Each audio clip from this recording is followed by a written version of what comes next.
के बीच मैं रत्नाकर जी आपसे समझना चाहूंगा कि सरकार के ऊपर काफी ज्यादा दबाव है कि परीक्षाएं इस तरीके से अगर बाधित होती रहेंगी, अगर इस तरीके की चीजें आती रहेंगी तो फिर तो बॉडीज जो हैं परीक्षा लेने वाली उन पर से भरोसा खत्म हो जाएगा।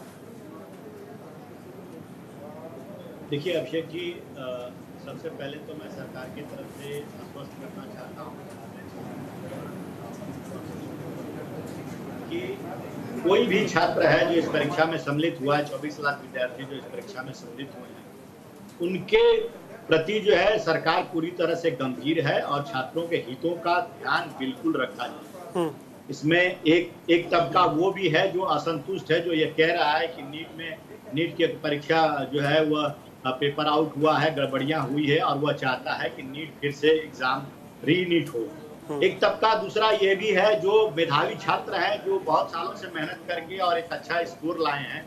वो भी चाहते हैं कि हमारा जो स्कोर हो एज इट इज रहे और हमें अच्छे कॉलेजेस में दाखिला मिले। तो सरकार एक तरफा निर्णय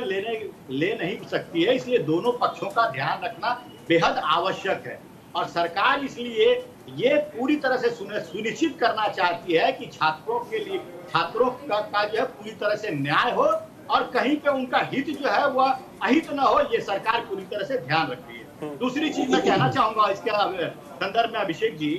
कि सरकार देखिए एहतियातन कदम बहुत सारे उठाया है सरकार ने सबसे पहला जब ये मसला जब आया जो ग्रेस मार्क देने का, और जिससे कि बहुत सारे छात्र जो है टॉपर्स की लिस्ट में आ गए उस ग्रेस मार्क की वजह से, तो कहीं ना कहीं एनटीए की जो प्रणाली जो ग्रेस मार्क की प्रणाली थी उस प्रणाली को खत्म कर दिया, जिससे कि छात्रों में जो असंतोष व्याप्त था कि ग्रेस मार्क की वजह से बहुत सारे छात्र टॉप कर गए और जो मेधावी छात्र है वो वैसे ही रह गए। जो दूसरे सेंटर्स के थे 1563 छात्रों को ग्रेस मार्क का जो प्रोविजन किया गया था, चूंकि वो एनटीए ने ग्रेस मार्क का प्रोविजन इसलिए किया था क्योंकि वो सुप्रीम कोर्ट ने दूसरे परीक्षा में अगर पेपर कहीं पे अगर विलंब से पहुंचता है तो उस जो है वो टाइम लैप जो हुआ है उसको फिल करने के लिए एनटीए ने सुप्रीम कोर्ट के जो पिछला डायरेक्शन था उसके आधार पर ग्रेस मार्क्स का सिस्टम किया था। इसलिए रत्नाकर जी, इसमें सुप्रीम कोर्ट का कोई डायरेक्शन नहीं था। क्लैट के एग्जाम में एक बार ऐसा हुआ था तो क्लैट के एग्जाम के लिए वो था, नीट के लिए तो वो कहीं था भी नहीं। मैं आपको जी बिल्कुल आपने सही कहा,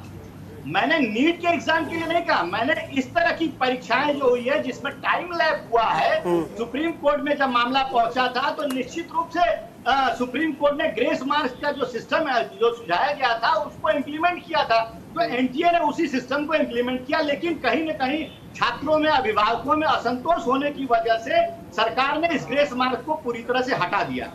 अब दूसरी बात असंतोष तो अभी और ज्यादा अब दिख रहा है, जिस तरीके से बिहार से, झारखंड से, गुजरात से, हरियाणा से, राजस्थान से जिस तरीके से चीजें आ रही हैं उसके बाद तो असंतोष और बढ़ रहा है। बिल्कुल अभिषेक जी, मुझे थोड़ा सा समय दीजिएगा, बहुत सारी चीजें हैं जो अगर मैं रख नहीं पाऊंगा तो बातें अधूरी रह जाएंगी। देखिए सरकार पूरी तरह से इसका जांच करा रही है, हाई लेवल कमेटी भी सरकार ने बनाया है। एनटीए की शिक्षा प्रणाली को दुरुस्त करने के लिए तमाम एहतियातन कदम जो है सरकार ने उठाए हैं। एनटीए चीफ को भी सरकार ने हटा दिया है और सीबीआई जांच भी कराई गई है। निश्चित रूप से ये सारी प्रक्रियाएं चल रही है और परसों जो 8 जुलाई को जो सुप्रीम कोर्ट में ये मामला लंबित है और सरकार जितने भी साक्ष्य है, जितने भी तथ्य मौजूद है वो सुप्रीम कोर्ट के सामने रखेगी। अब सुप्रीम जिसको सरकार के ऊपर भरोसा नहीं है, जैसा कि विपक्ष लोग जो है वो हंगामा करना चाहते हैं, सरकार को बदनाम करना चाहते हैं, चर्चा से भागना चाहते हैं, वो निश्चित रूप से सुप्रीम कोर्ट पे भरोसा अब देखिए और ठीक है, आता हूं फिर से रत्नाकर।